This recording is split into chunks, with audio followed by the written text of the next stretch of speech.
Nakakaapekto ba sa status ng permanent residency ang pagbabiyahe palabas ng Amerika? Hindi po ito nakakaapekto. So, depende po kung gaano po kayo katagal na nawala sa Amerika. Unless kung ang pagta-travel ay lumagpas na sa 1 taon. Mas mahigpit na ang immigration rules pagdating sa mga green card holders. So, mag-ingat kung kayo ay babiyahe. Titignan po ang inyong track record kung bakit kayo biyahe ng biyahe at titignan din lalong-lalo na po ang length of stay outside of the US. So mag-ingat po kayo kung marami po kayong visit outside of the US.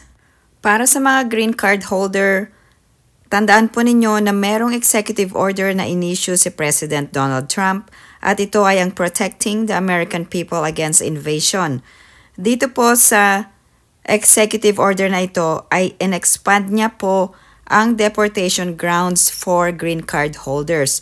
So mag-ingat po kayo kung kayo ay isang green card holder dahil pwede po kayong ma-deport kung meron kayong na-commit na mga deportable offense based on crimes of moral turpitude or aggravated felony.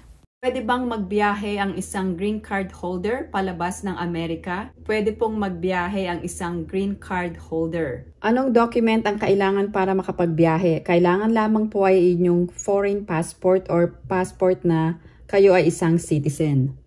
Halimbawa, less than 6 months ang pagstay nyo outside of USA, pwede pa rin matawag na abandonment lalong-lalo na kung wala kayong intensyon na gawing permanent home ang USA.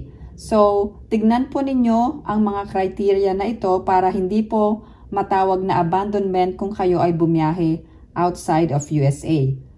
So, ang general rule po ay kung kayo ay nawala sa USA at kayo ay bumiyahe at nagstay ng more than 1 year, pwede pong matawag na abandonment. So, may mga criteria po ito. Ano ang mga criteria ng abandonment kung ang travel ay less than 1 year? First, if you maintain US family ties and community ties. Pangalawa, kung nag-maintain ka ng US employment. Pangatlo, kung ikaw ay nag-file ng US income tax return as a resident. Pang-apat, kung nag-establish ka ba ng intensyon na bumalik sa Amerika as your permanent home. Also, kung nag-maintain ka ng US mailing address or nag-maintain ka ng US bank accounts or nagkaroon ka ng valid US driver's license or nag-maintain ka ng valid license or nag-own ka ng property or meron kang maintain na business at iba pang mga evidence. So, depende po sa inyong situation at gaano katagal kayo nag-travel palabas ng Amerika. Tanong ay kailan kayo babalik? Lagi po ninyong tatandaan na huwag nyo pong i-abandon ang USA or America as your permanent place or permanent residence. Ganito po ang mangyayari. Kung kayo ay lumabas ng USA at kayo ay tumagal ng halimbawa mga 1 taon, meron pong tinatawag na abandonment or pag-abandona sa inyong permanent residency sa Amerika. Ingat po kung kayo ay babiyahe palabas ng Amerika dahil titignan po ang inyong intention sa pagbabiyahe.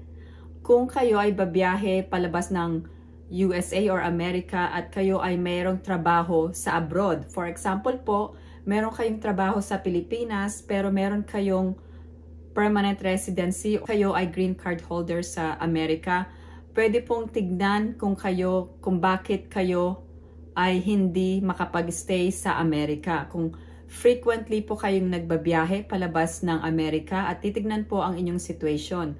Kailangan po, wag nyo pong i-abandon ang inyong permanent residency. Ano-ano po ba ang mga factors para makita ang inyong intensyon na kayo ay hindi nag-abandon ng inyong permanent residency sa Amerika? Unang-una, titignan ang inyong family or social ties. So, titignan kung meron po kayong pamilya sa Amerika, asawa, mga anak, or kung meron kayong trabaho or kung kayo ay nag-aaral.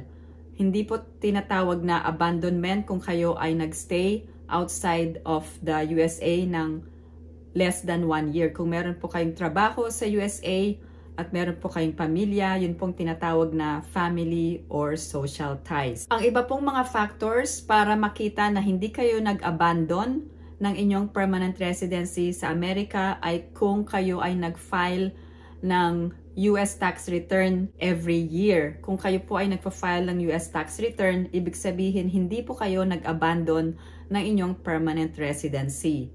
At kung kayo po ay merong intensyon na bumalik sa Amerika para manirahan dito or magstay dito permanently, hindi po tinatawag na abandonment kung kayo po ay nag-travel frequently palabas ng Amerika. Ngayon, halimbawa, mag-i-stay palabas ng Amerika ng mahigit sa 1 taon, kailangan po meron po kayong re-entry permit. Ito pong re-entry permit ay bibigyan kayo ng privilege na makabalik ng Amerika kahit na kayo ay nagstay outside ng USA for more than 1 year. So, ibig sabihin, kailangan makakuha muna kayo ng re-entry permit. Meron pong form ang re-entry permit at dapat meron po kayo nito bago po kayo bumiyahe. Ang Form I-131 ay ang Application for Travel Document. So, i-check nyo lang po ito sa USCIS website. Punta po kayo sa Form Details, sa Forms and Document Downloads. At ang form ay fillable po ito. Ibig sabihin, pwede nyo pong i-fill out ito online. Pwede rin po ninyong i-print muna at fill upan po. Pero mas madali na i-fill out nyo po ito online. And then, once na ma-provide nyo po ang lahat ng information, ay pwede nyo na po itong i-submit at meron pong application fee ang re-entry permit. So, $630 po ang amount na inyong babayaran bago po kayo bumiyahe. So, pag na-approve po ito, pwede na po kayong bumiyahe. Itong re-entry permit ay kailangan nyo po bago po kayo magbiyahe para makakuha po kayo ng admission at hindi na kayo kailangan mag-apply ng returning resident visa. Ang re-entry permit ay hindi isang guarantee na makakabalik po kayo ng Amerika, pero ito ay makakatulong sa inyo para ma-establish ang inyong intention na makapag-permanently reside sa US. So marami pong Pilipino ang nagtatanong, so ano po ang paraan para makabalik ng Amerika kung kayo ay nagstay ng more than 1 year at hindi kayo nakakuha ng re-entry permit? Ano-anong mga dokumento ang kailangan para kayo ay makabalik sa Amerika? Unang-una, kailangan ang inyong foreign passport. Pangalawa, ang inyong US green card. At pangatlo, ang inyong US driver's license. Paano kung ang inyong green card or permanent residency card ay nawala or ninakaw habang kayo ay nasa abroad? Hindi po kayo mape-penalize kung kayo po ay nawala ng green card. At pwede po kayong sumakay ng eroplano pabalik ng Amerika kahit na nawala ang inyong green card. So, meron pong mga requirements. Salamat po sa pagsubaybay sa aking YouTube channel at kung meron po kayong mga katanungan, i-post lang po ang inyong mga comments. Salamat po at thank you for liking and subscribing to my channel.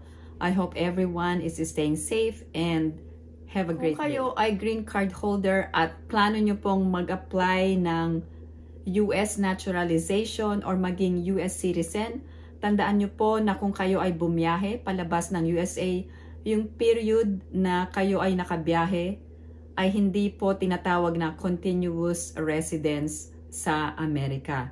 So, kailangan po tuloy-tuloy ang inyong residence sa Amerika para kayo ay makonsider